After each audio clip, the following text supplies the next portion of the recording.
Today we're going to compare the TRVL LX and the Triv LX, two relatively compact, easy-folding models from Nuna, with larger than average wheels relative to their weight, for that added edge when tackling rougher ground. So let's jump straight into it then, looking at each model in terms of child comfort, ease of use, longevity, and driving characteristics, before ending with a discussion of under what conditions and uses one might make a better purchase over the other.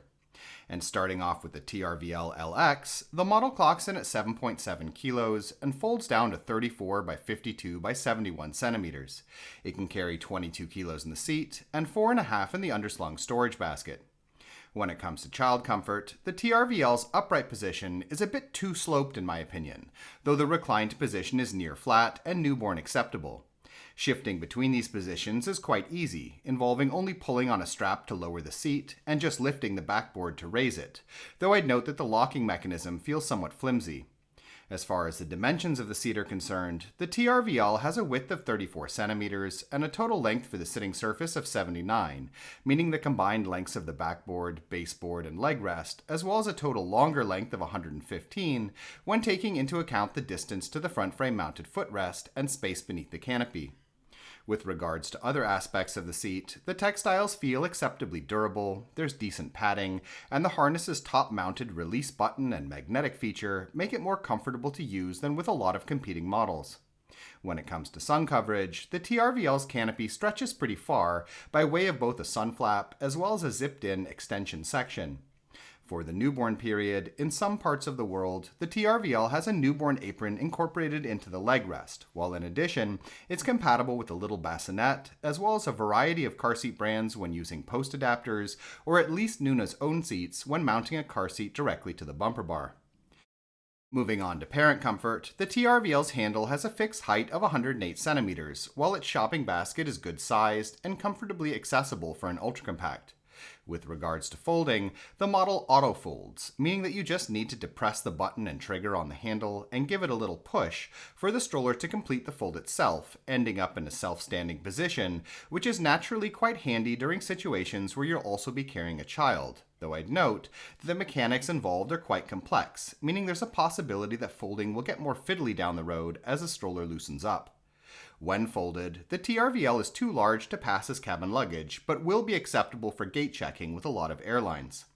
As far as how the TRVL feels to use, despite having decently thick bars, the model chassis is loose at the hinged connection points, causing the handle arms to bend and strain a bit during tipping and steering, which makes the chassis feel a bit fragile and rickety in my opinion.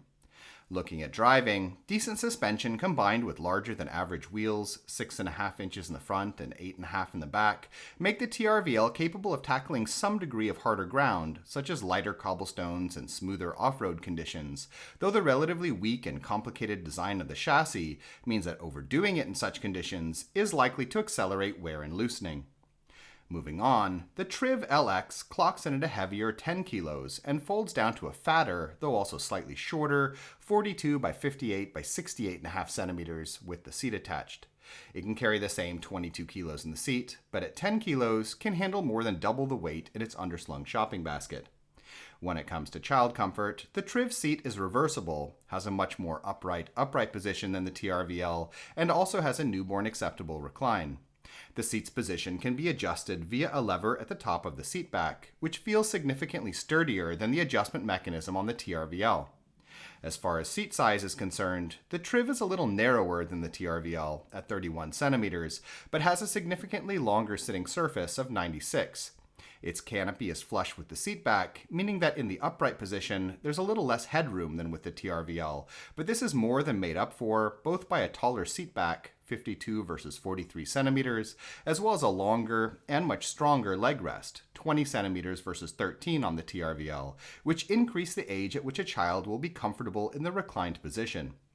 As far as other aspects of the seat are concerned, textile quality is virtually the same as on the TRVL, and the harness is identical as well, though that noted, padding is a little thicker on the Triv, and the model also offers better ventilation via a mesh window in the seat back beneath a removable seat liner. As far as sun coverage is concerned, though the Triv's canopy is equally as long as the TRVL's, the fact that it rotates backwards with the seat frame means that the model provides a little less coverage in the reclined position. For the newborn period, in addition to similarly being able to just use the seat, the Triv comes with post adapters that are compatible with car seats from a variety of brands, and the model also has a few different bassinet options available.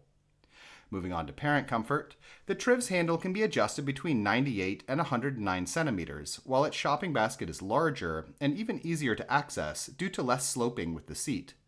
As far as folding is concerned, the Triv doesn't auto-fold, but can also be folded with one hand, and the mechanisms involved are locally activated and significantly less complex, meaning that the Triv is not as susceptible to symmetry problems from loosening over time.